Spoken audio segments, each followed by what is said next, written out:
오늘 이 주일에 여러분들 예배하시는 가운데 주님께서 주시는 사랑의 품 안에서 참된 안식과 평안을 얻으시기를 간절히 소망합니다. 그런데 오늘 설교 제목이 선을 넘는 영적 경작을 위하여 피땀 흘려 싸워라. 조금 당혹스러울 수가 있습니다. 우리가 주님께서 주시는 안식을 얻기 위해서 주님 앞에 나왔는데 오히려 더 큰 부담을 우리가 받는 것이 아니냐, 우리가 그렇게 생각할 수가 있습니다. 예. 그래서 우리가 이 말씀을 통해서 생각해 볼 때, 아니 세상에서도 우리가 살아가면서 정말 땀 흘리면서 고생하고 정말 제대로 된 안식과 쉼을 얻을 수 없는데 우리가 이 신앙생활하는 데 있어서 피땀 흘려 싸워야 되느냐, 우리가 그렇게 반문할 수가 있습니다. 이 말씀의 제목 앞에서 우리가 한번 생각해 볼 것은, 우리가 또 우리 자신에게 질문해 볼 것은, 사람들은 왜 전쟁을 할까요? 그저 뭐 땀 흘려 수고하는 것을 넘어서 왜 피 흘리는 전쟁을 할까요? 오늘날도 세계 곳곳에서 다 전쟁이 일어나고 있지 않습니까? 뭐 공격을 받아서 나라를 지키기 위해서 전쟁하는 것은 또 우리가 충분히 이해할 수가 있는데 왜 먼저 전쟁을 일으킬까요? 피 흘리는 전쟁을 왜 먼저 일으킬까요? 도대체 무엇을 위해서 사람들은 피를 흘리려고 전쟁을 일으키는 것일까요?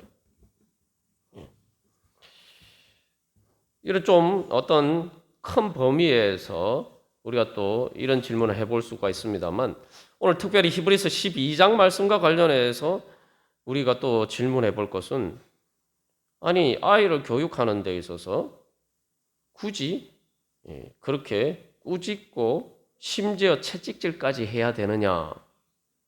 그래서 여기 이제 히브리서 12장에서 징계라고 번역된 말은 그냥 일반적인 의미에서 교육이라는 의미로 또 사용되기도 합니다. 근데 교육을 하는데 왜 꾸짖어야 되고 심지어 채찍질까지 한다라고 이야기하고 있는가? 왜 그렇게까지 해야 되나요? 뭐 채찍질이 뭐 진짜 채찍질이겠습니까?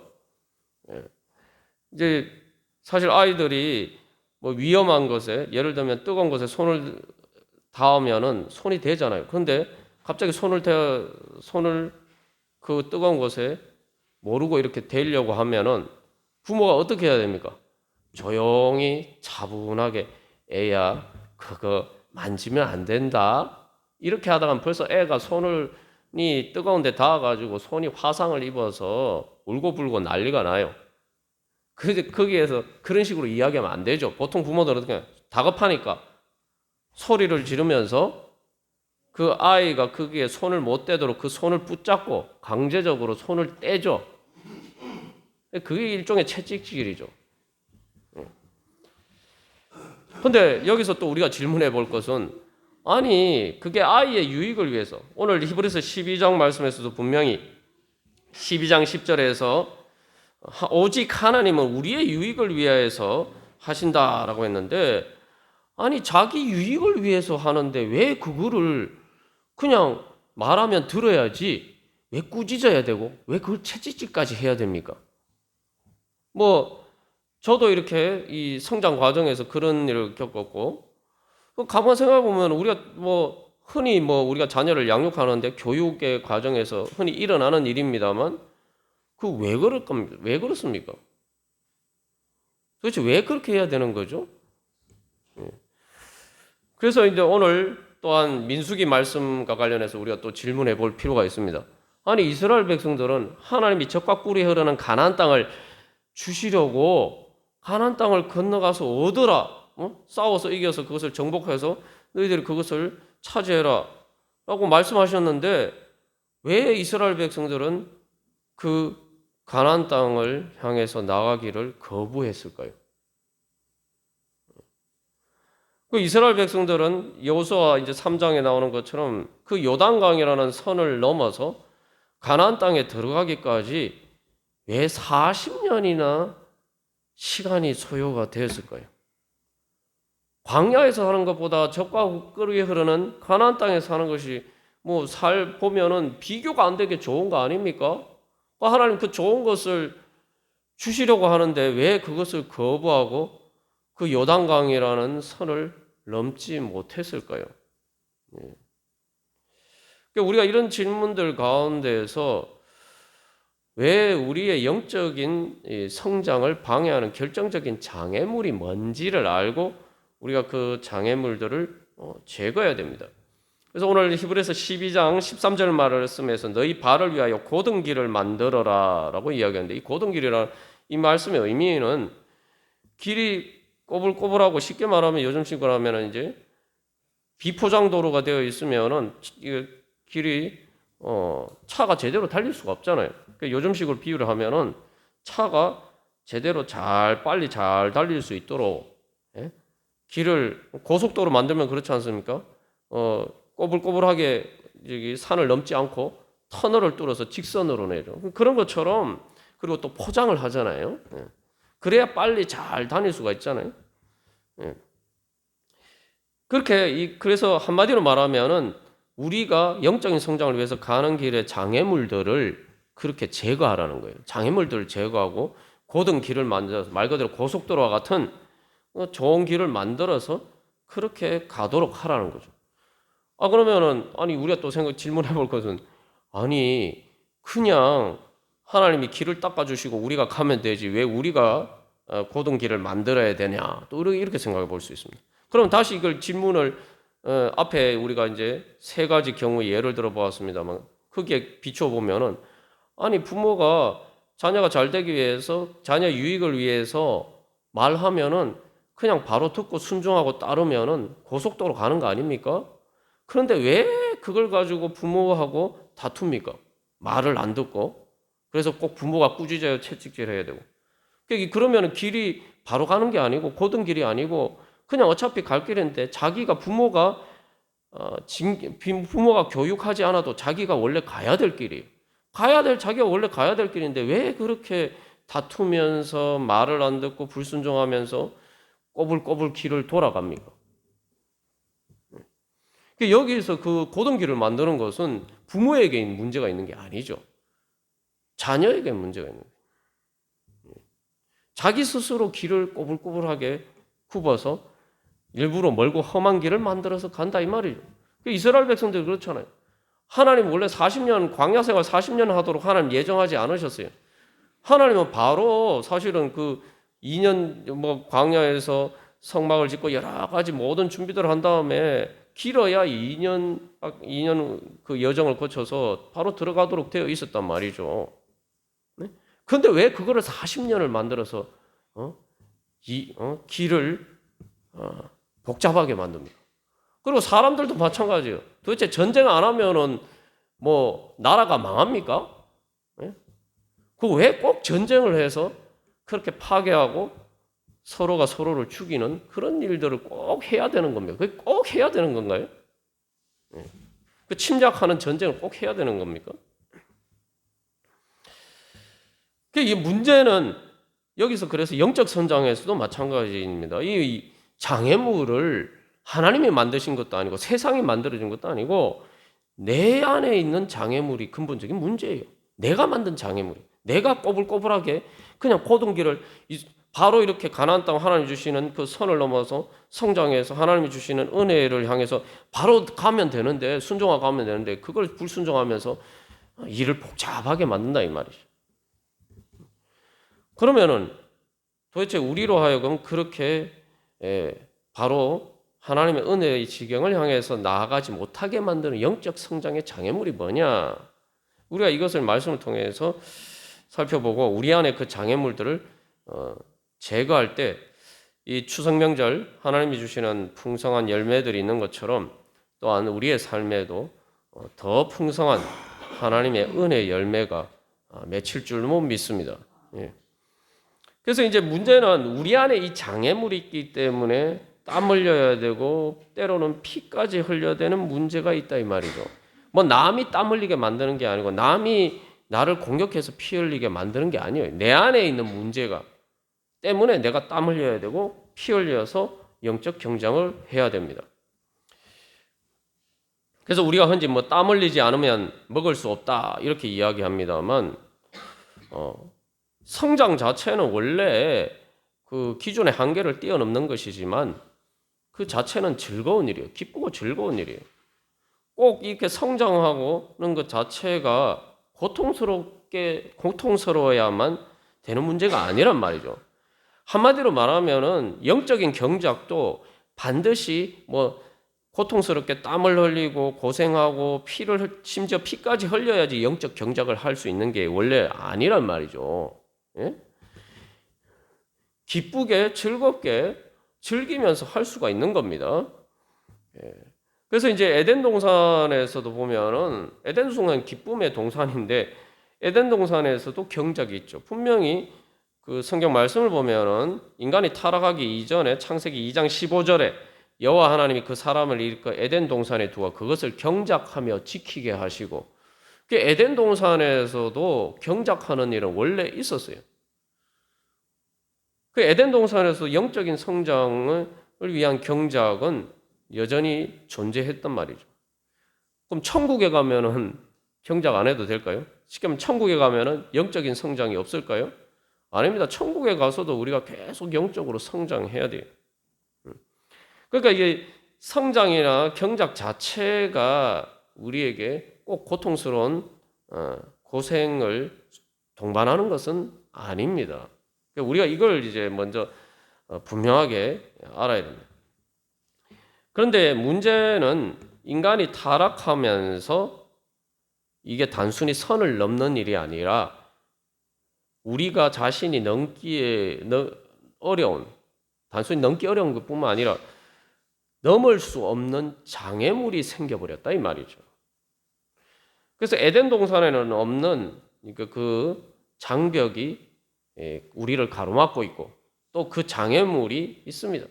그렇기 때문에 그 장애물을 제거하고 그 장벽을 넘기 위해서는 이 고통이 수반되게 되었단 말이죠.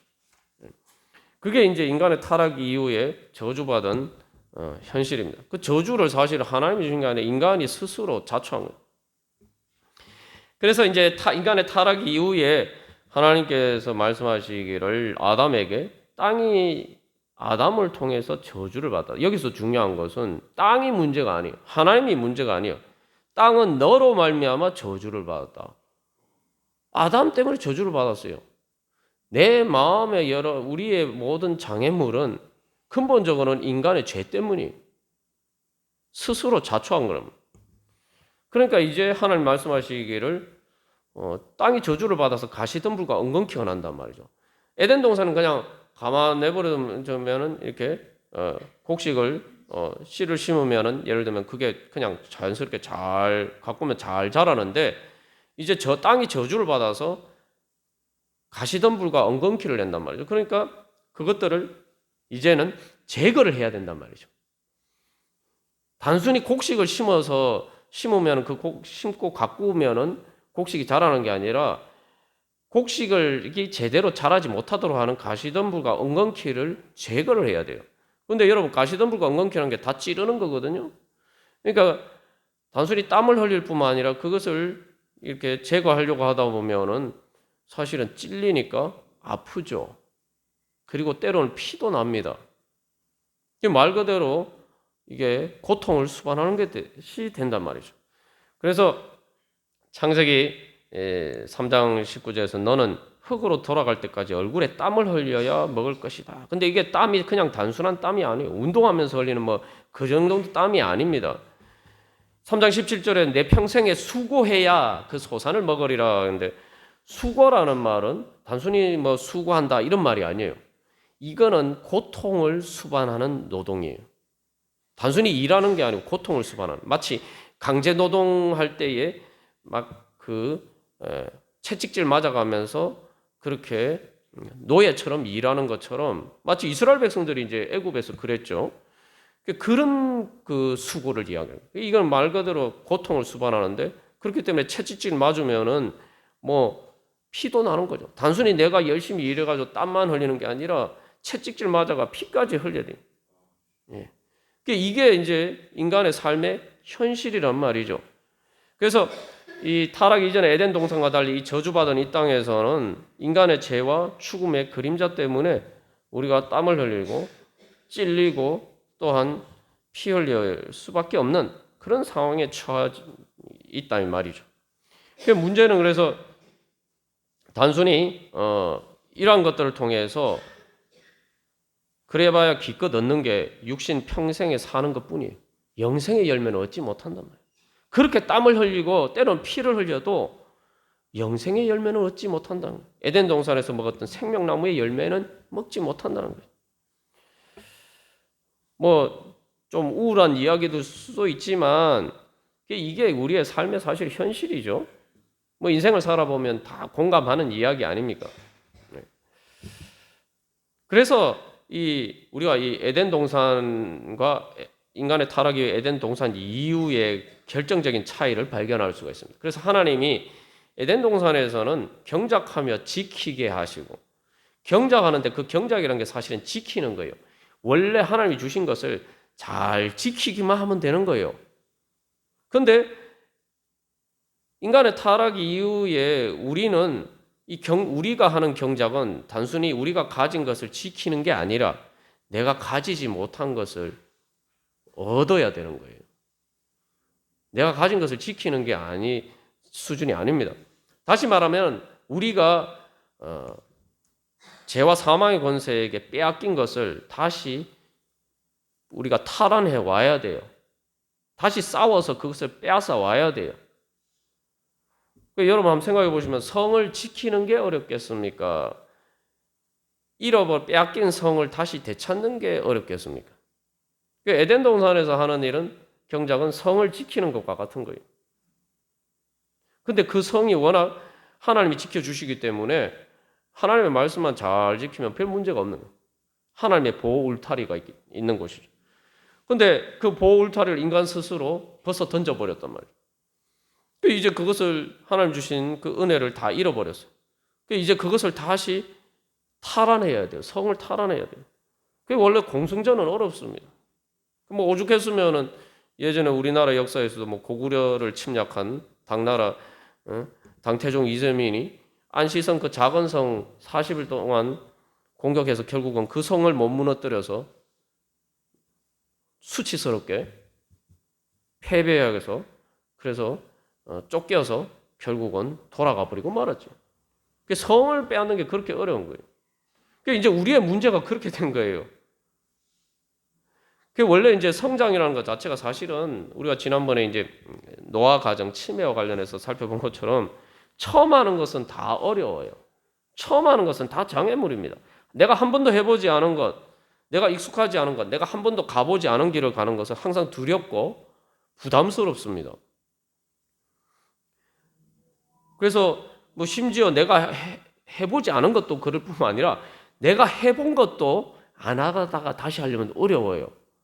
재활훈련 해보신 분들이 있으면 교통사고 나서 한 몇 달 동안 병상에 누워 있으면 그 다음에 걷는 연습부터 다시 해야 돼요. 힘듭니다. 걷는 연습부터 다시 해요. 저는 이렇게 금식하고 나니까 소화하는 것도 어려워요. 미역 먹다가 죽는 줄 알았어요. 내가 미역 먹다가 마치 위에 무슨 장벽이 있는 것처럼, 아니 죽도 아니고 미음인데 그게 뱃속에 들어갔는데 위에 소화가 안 되는, 흡수가 안 되는 거예요. 마치 무슨 성벽을 막 뚫고 가야 되는 것처럼 죽는 줄 알았어요. 우리가 원래 하던 것들도 안 하게 되면은 다시 하려면은 그만큼 어려워요. 이게 원래 이제 성장 과정에서 근본적인 이제 우리가 닥치게 되는 문제인데, 우리의 영적인 성장이 더 어려운 것은 단순히 처음 해보는 것이기 때문에 어려운 정도가 아니라 내가 원래 하던 것을 그만두고 그것을 내 가는 길의 방향을 바꾸어야 되기 때문에 영적인 성장이 어려운 겁니다. 이게. 다시 말하면 이제 회개가 그래서 어려운 거예요. 회개가 뭡니까? 회개는 한마디로 영어로 하면 턴어라운드죠. 방향 전환을 해야 되는 거예요. 그러니까 내가 원래 가던 방향에서 내가 세상을 향해서 죽음을 향해서 하나님을 등지고 가던 내 발걸음을 돌려서 다시 하나님께로 방향을 바꾸어서 가야 돼요. 우리가 생각하면 그냥 막 방향만 바꿔서 가면 되지 뭐가 어렵냐 이렇게 생각할 수 있는데 중요한 것은 이 방향을 바꾼다라고 할 때는 기회 비용을 지불해야 되는 거예요. 뭐냐면 내가 원래 가던 길을 포기를 해야 된단 말이에요. 근데 여러분 한번 생각해. 내가 원래 가던 길 누가 뭐 가라고 해서 갔습니까? 내가 좋아서 간 거, 내가 선택해서 간 길이에요. 내가 선택해서 간 길을 내가 갑자기 이거 잘못됐다 하고 방향을 전환해서 정반대 방향으로 간다? 이게 쉽습니까? 네. 그래서 오늘 이제 히브리서 12장에서 징계라고 하는데 징계라는 것은 기본적으로 교정한다는 거죠. 교정한다는 거예요. 기존의 것을 바꾸는 거예요. 기존의 것을 바꾸려고 하면 그냥 바뀌어집니까? 그게? 반대하는 힘이 작용하기 시작해요. 그래서 우리가 사실은 이게 고통스러운 과정들이 수반이 되는 겁니다. 다시 말하면 반대하는 힘이 작용하고 그것 때문에 내가 한계와 장벽에 부딪힙니다. 이것을 우리가 이제 물리적인 현상에서도 잘 알 수가 있죠. 여러분 한번 생각해 보셨습니까? 요즘 뭐 우리가 다누리호를 발사해서 지금 다누리호가 최근에 이제 궤도 수정을 해서 이제 달을 향해서 이제 드디어 가기 시작했다고 하는데 여러분 한번 생각해 보시면 그거 참 신기한 일 아닙니까? 여기서 그 다누리호가 가는 뭐 보이저호도 그렇고 그 가는 그 거리가 이게 뭐 상상을 초월하죠. 그런데 어떻게 에너지를 하나도 없이 기름 한 방울 없이 그렇게 막 날아갑니까? 우주 공간을. 참 신기한 일이죠. 그죠? 왜냐하면 우주에는 마찰력이 없기 때문에. 그러니까 가는 방향에서 방해하는 힘이 없다 이 말이죠. 달로 가면 달이 끌어당기는 힘이 있는데 그것을 반대하는 지구처럼 공기의 저항 같은 게 없어요. 그러니까 방향을 바꿀 때 살짝만 힘을 주면은 방향이 바뀌어서 그 방향을 향해서 계속 날아가게 됩니다. 그것도 엄청나게 빠른 속도로.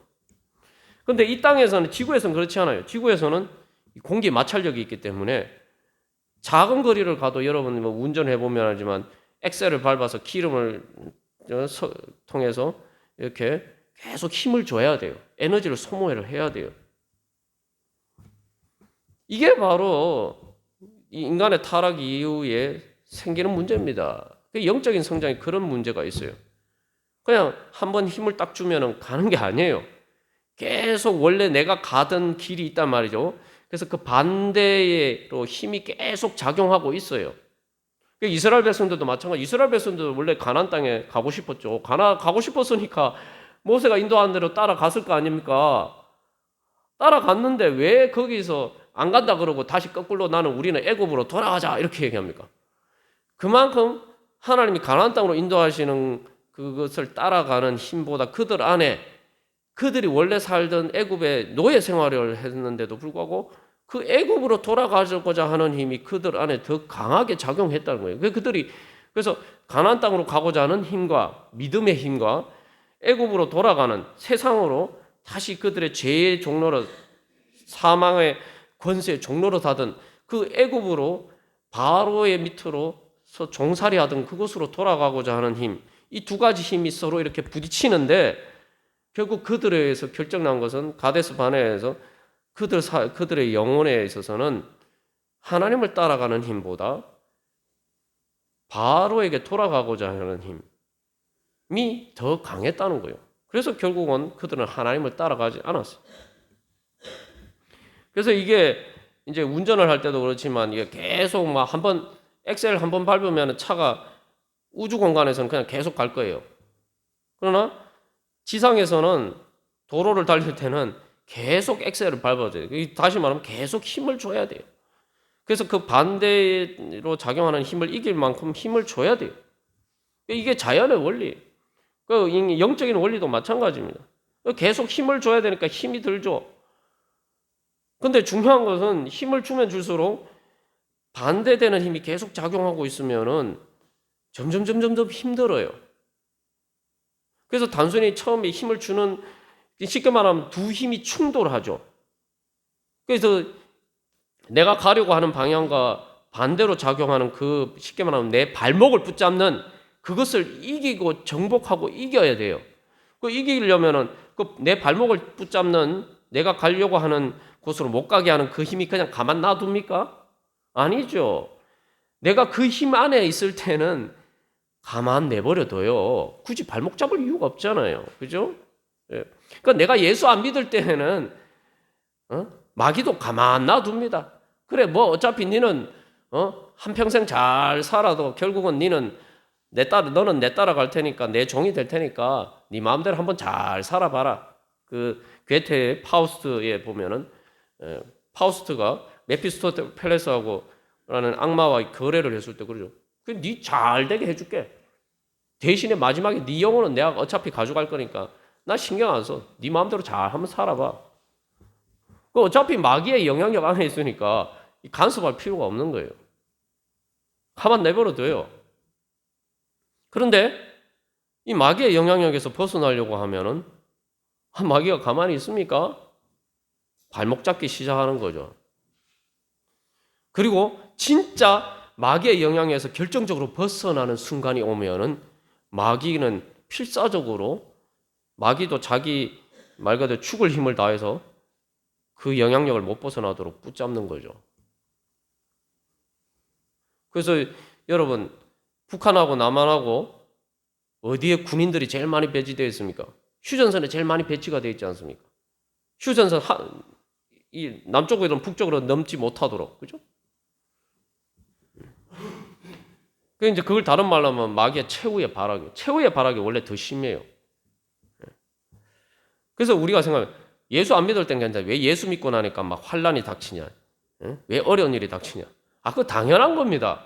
원래 마귀 종로로 하며 살다가 여러분 북한에서 탈북할 때도 그냥 평안하게 탈북합니까? 예? 죽을 고비를 넘었잖아요. 예. 원래 내가 예수를 믿는데 뭔가 안 좋은 일이 닥치면은 이건 내가 진짜 하나님의 백성으로 선택받았나 보다. 그렇게 생각해요. 왜냐하면은 마귀가 내 발목을 붙잡는 것이기 때문에. 진짜 마귀의 권세에서 벗어나려고 하니까 마귀가 발목을 붙잡는. 여러분, 무당도 마찬가지입니다. 무당 신 내렸을 때 그 무당의 그 악한 영을 따라서 그냥 무당하면은 괜찮아요. 근데 무당 안 하면 어떻게 합니까? 그 악한 영이 계속 괴롭혀요. 그래서 몸이 아프게 하고 계속 괴롭혀요. 이거 똑같은 거예요, 원리가. 그러니까 요 이제 벗어나려고 하면은 이게 단순히 뭐 땀 흘리고 조금 수고해야 되는 정도가 아니라 이게 이제 필사적인 전쟁이 되는 거예요. 이게 영적인 전쟁이 되는 거예요. 예? 여러분 예수 믿을 때 뭐 여러분 처음 모태신앙이 아니고 이제 처음 집안에서 뭐 친가나 외가나 전혀 예수를 안 믿는데 처음 예수를 자기가 뭐 여러분 믿어보신 분들은 다 경험하신 일들 아닙니까? 예수 안 믿는 집안에서 예수 믿으려면 난리가 나죠. 예? 하다못해 명절 되면 제사 문제부터 시작해서 제사 문제도 마찬가지. 타협하고 나도 뭐 제사 예수 믿어도 제사도 지내고 뭐 다 맞춰주면은 별 문제 없어요. 그런데 하나님 말씀대로 하려고 하면은 그때부터 충돌이 생기죠. 이 전쟁이 일어나는 거예요. 이거 왜냐하면 영적인 전쟁은 단순히 육신의 생명 가지고도 지금 피 흘리면서 싸우는데 영적인 전쟁은 육신의 생명을 포함해서 영생이 달린 문제이기 때문에 이거는 진짜 피바람이 부는 전쟁이 일어나는 거예요. 영적인 전쟁이. 그래서 이 영적인 문제는 그래서 이게 주인이 바뀌는 거예요. 이스라엘 백성들도 원래 바로가 자기들의 주인이었잖아요. 근데 이제 하나님을 믿고 하나님이 자기의 주인이 되세요. 왕이 바뀌었어요. 여러분, 주인이 바뀐다, 왕이 바뀐다는 게 뭘 의미합니까? 혁명이 일어나는 거예요. 단순히 정권이 바뀌는 게 아니라, 예를 뭐, 옛날에 우리가 일제 식민지 되고 또 이제 해방이 된 것처럼 이 완전히 나라가 바뀌는 거예요. 여러분, 나라 바뀌는데 조용히 나라가 바뀝니까? 아니 뭐 기존에 권력을 가지고 있던 사람들이 그냥 가만히 순순하게 내놓습니까? 그러니까 전쟁이 일어나는 거 아닌가? 세상의 전쟁이 다 그래서 일어나는 거 아니에요?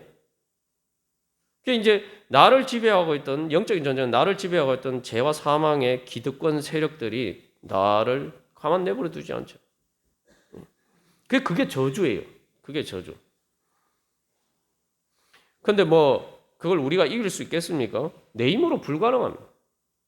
사실 오늘 영적 경작을 위해 피땀 흘려 싸워라 그랬지만 내 영적 경작을 위해서 우리가 피땀 흘려 싸워도 나는 영생을 얻을 수가 없습니다. 우리는 내 죽을 힘을 다해 내 생명을 바쳐도 하나님이 주시는 영생을 얻을 수가 없어요. 이스라엘 백성들도 마찬가지입니다. 이스라엘 백성들이 뭐 싸워서 이집트의 바로의 군대하고 싸워서 그들이 바로에서 애굽에서 해방이 되었습니까? 아니잖아요. 여러분, 이스라엘 백성들이 애굽에서 해방되기 위해서 이스라엘 백성들이 한 일이 뭡니까? 성경 읽어보시면 이스라엘 백성들이 한 일이 뭡니까, 여러분? 아무것도 없어요. 이스라엘 백성들이 해방되기 위해서 한 일이 아무것도 없어요.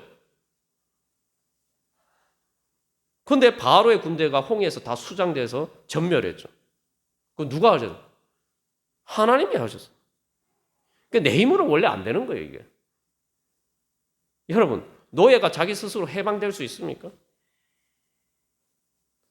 내가 저주를 스스로 풀 수 있습니까? 하다못해 동화에 나오면 잠자는 숲속의 미녀, 저주받아서 계속 잠만 자고 있는데 자기 스스로 저주를 풀 수 있어요? 안 되는 거예요. 그래서 하나님께서 직접 개입을 하셔서 해방시켜 주셨죠.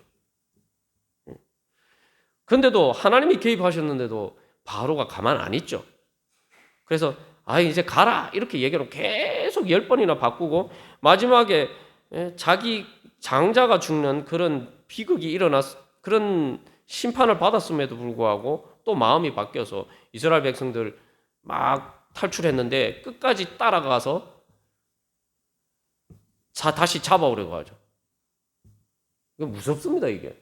하나님이 그래서 홍해의 기적을 통해서 수장시켜 주시지 않으면은 이 바로는 감당할 수가 없는 거예요.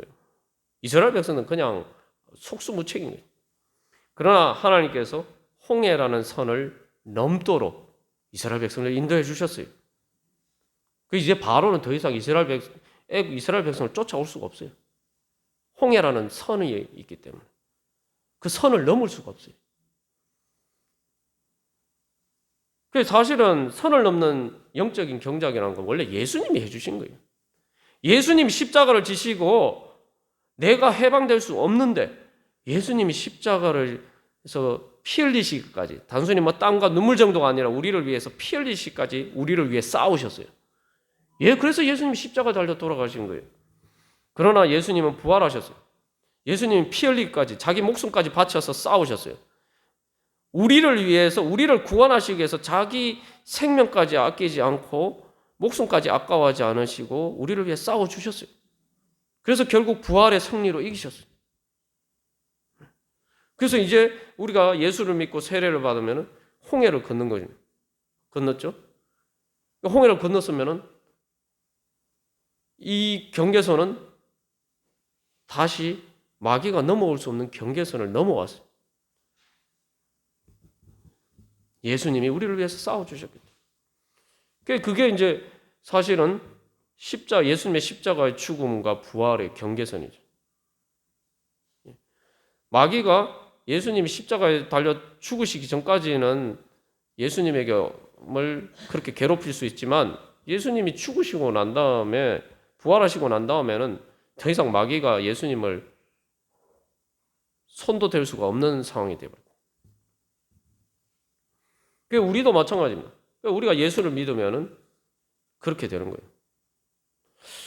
그러면 도대체 왜 우리가 그럼 피땀 흘려 영적인 경작을 위해서 싸워야 되느냐? 이스라엘 백성들은 홍해를 건넜는데 근데 왜 요단강을 못 건넜을까?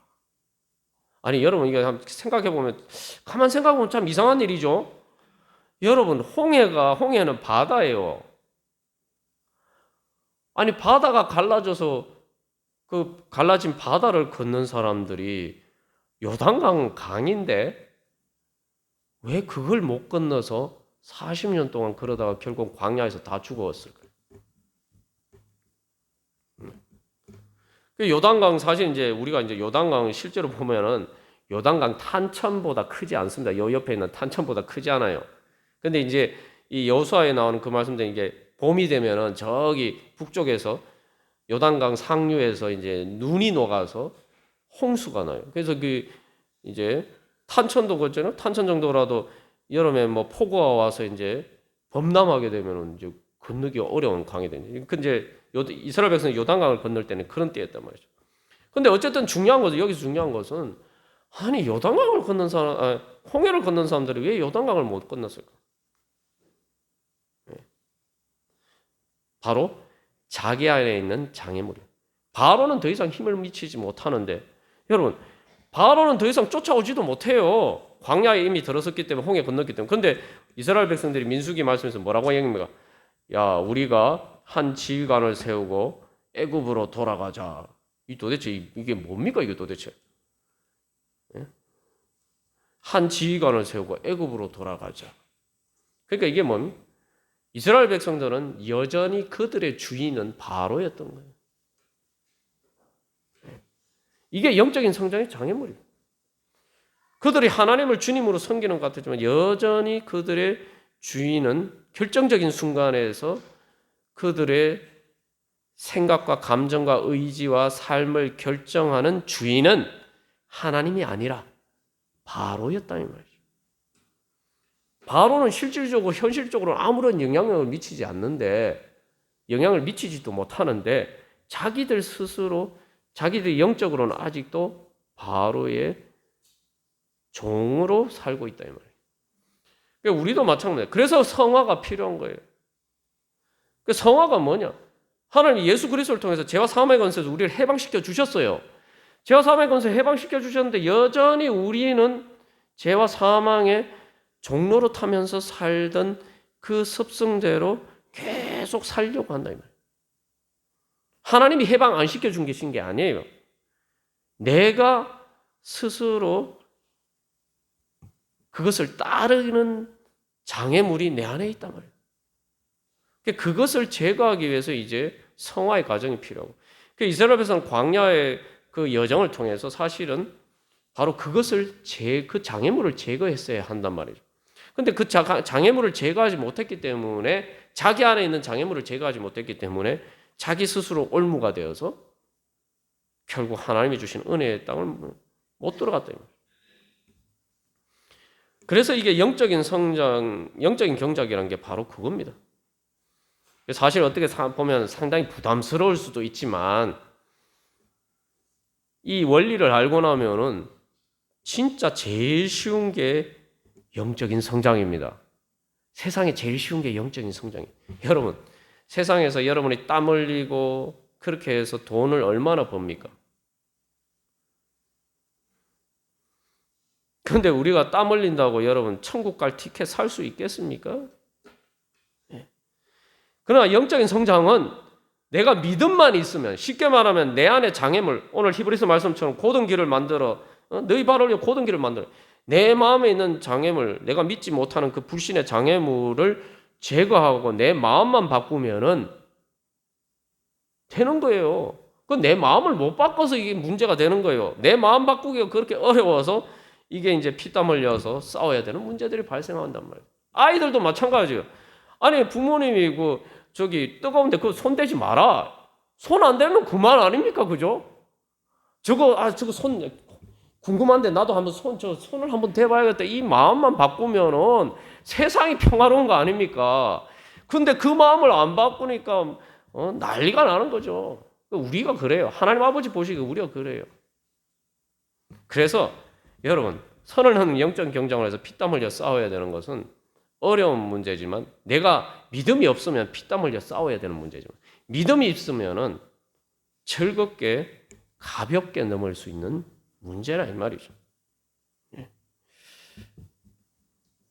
우리가 무엇을 믿고 따라가겠습니까? 이스라엘 백성들은 아니 홍해도 바로의 군대도 이기 계신 하나님이 가나안 족속들을 못 이기겠네요. 가나안 족속이 아무리 거인 족속이지만 여러분 그때 이집트의 바로는요 세계 최강국이에요. 예? 가나안의 이 종족들하고는 비교가 안 되는 그런 강대국입니다. 하나님이 그런 이집트도 이기게 하셨는데 뭐 이 가나안 정복하는 거는 아무 문제도 아니잖아요. 단순히 이렇게 믿어야 되는 거예요.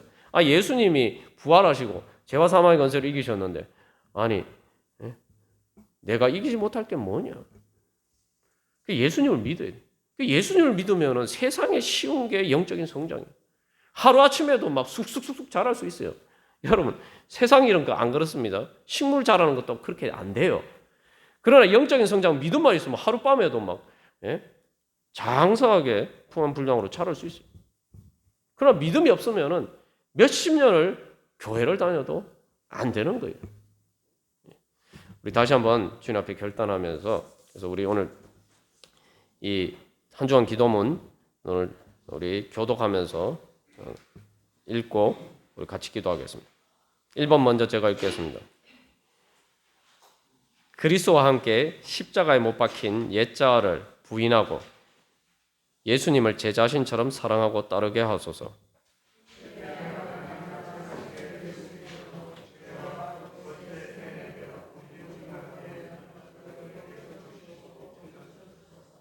담대한 믿음의 용기로 죄와 사망의 권세와 싸워 부활의 능력으로 승리하게 하소서. 믿음으로 순종하여 모든 장애물을 뛰어넘어 새로운 하나님의 은혜의 땅을 향해 나아가게 하소서. 성화 하나님 나라의 열매를 맺어가게 하소서. 우리 시간 주님 제가 믿음으로 주님의 뒤를 따라서 주님 영적으로 성장하기를 원합니다. 주님 그래서 주님 하나님이 주신 성화 열매 하나님 나라 열매 맺기를 소망합니다. 우리 같이 기도하겠습니다. 제 안에 있는 모든 장애물을 이길 수 있는 성령의 능력으로 충만케 하여 주시옵소서.